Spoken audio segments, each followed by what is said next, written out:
So one of the key questions that I often get is bank account opening for your Singapore entity during COVID period. Now the problem is that because of COVID, the international travel is almost stopped everywhere. People cannot travel and they cannot come to Singapore. But the rules of most of the banks in Singapore is that they require presence of account owner to open the bank account. So if you are a foreigner and if you are intending to open a bank account for your Singapore company, then you will have to be physically present. That is what the rule used to be. So considering that it is a COVID period, what options do you have? So the typical banks that open the bank account in Singapore till last year are OCBC Bank, DBS, UOB, Standard Chartered, Maybank, and then there are some other few banks. Out of which OCBC and DBS are the number 1 and 2 banks which take maximum volume. And they typically open the bank account for foreigner promoted companies in Singapore. Out of this, OCBC is still doing that. So OCBC is doing remote opening by way of conducting a video call with the promoter in his home country, but that it is doing it on a very selective basis.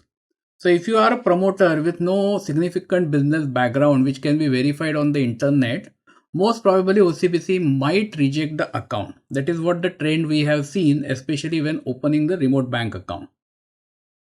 And other bank account, it is becoming a bit difficult because the presence of the person is not there. Now what happened is COVID has taken longer than expected. Initially we expected that it will get over in 5-6 months after its emergence, but that's not the case. So the question is then what exactly is the option? And one interesting development that has happened in between is the Payment of Services Act was passed in Singapore and it is live from January 2020. So what this act enables is some financial institutions in Singapore are allowed to provide business account services. So business account services means current account.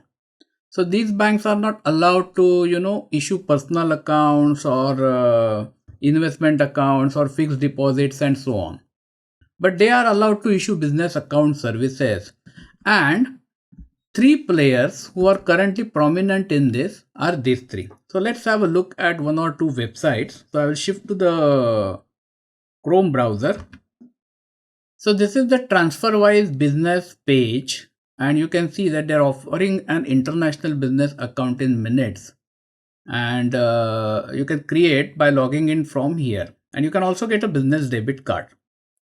And they have given the pricing also over here. Similarly, if you go to Aspire, number 1 digital business account designed for e-commerce and modern businesses and freelancers and so on. So these are the fintech startups in Singapore and they are offering these business account services at this point of time. And these are perfectly suitable for small and medium enterprises who are opening businesses in Singapore. So let's move ahead and see some more points related to that. So what typical services they provide? So they provide business account and there's no amount limit. For example, you can have $100,000 in the account. Now many inquiries that I get are typically for a smaller account. Many businesses from the nearby region, they don't want to keep more than $5,000 in this kind of accounts, and typical operating methodology is to deliver some services from their home country and then get this money repatriated back to pay salaries and expenses in the home country. Debit card is provided. Domestic transfers and cross-border transfers are possible. The thing that you cannot do with this account is you cannot withdraw cash anywhere. That is because they don't have any ATMs or anything. They are just a business account provider. So if you want to withdraw cash, you will have to get that money transferred to your account, either in Singapore or in the overseas location. And then you will have to withdraw that cash from your bank account by way of ATM withdrawal. So the key question is, do you need to visit Singapore to open an account with any one of them?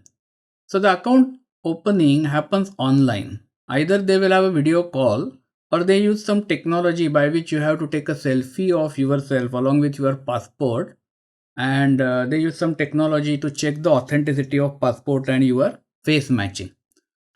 So account opening happens online. Even if you are in Singapore, by chance, still they will not meet anybody because they don't have any branch or anywhere where you can go and meet them. General processing time for account approval is 3 days compared to minimum 4 to 5 weeks for traditional banks. So this is a significant benefit. So what it means is once you incorporate a company in Singapore, you can straight away proceed from your home country to open the bank account or open the business account with these institutions, and within 2 or 3 days it will get approved. Now, one of the key important point to note here is pricing is cheap. Conventional banks will typically charge 18 to 100 Singapore dollars per month by way of account fee. So whether you are using your account or not, every month you will have to pay minimum $18, and then they will charge another maybe $10 for internet access, maybe another $20 for SMS alerts, and so on. 38 Singapore dollars per month for fall below fee. So if your balance falls below a specific amount, you will have to pay $38 per month. So if you consider this cost can come to $300 to $400 per year for a small business account, because many a times the balance is not enough. So fall below fee is applicable and account fee is also applicable. Now in contrast to this, let's have a look at the pricing of one of these providers. So I'm on Aspire website, and let's have a look on the pricing. So account opening minimum deposit is 0, so there is no minimum. Minimum balance is 0. Fall below fee is not applicable. Monthly fee is not applicable. Fast transfers are free, at least as of now. Standing instructions are free. Transfer fee, obviously there are some rates, and we can check over here. Okay, so these are the transfer rates they have given.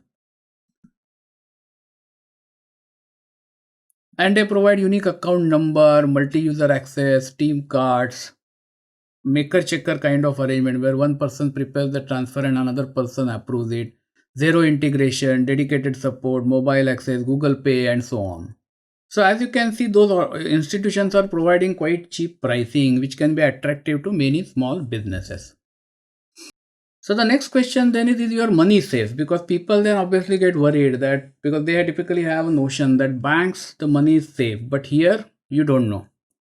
So the money is obviously safe. All companies are Monetary Authority of Singapore regulated, and your funds are actually kept in segregated account. That means your funds are not mixed with the funds of that specific bank. They are kept segregated, and anything happens, you will get your money back.